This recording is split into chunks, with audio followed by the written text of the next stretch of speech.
Good morning! So, nandito tayo sa may SM ngayon. Yan, SM Ecoland.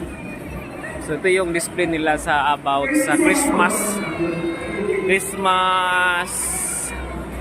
season. Yan. Ito yung kanilang yan. Ito yung sa may isang building, sa may annex building.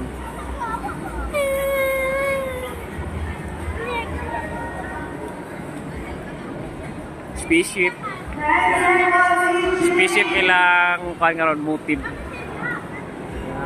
Christmas light. Ay. Okay, ako muna natin si Angel.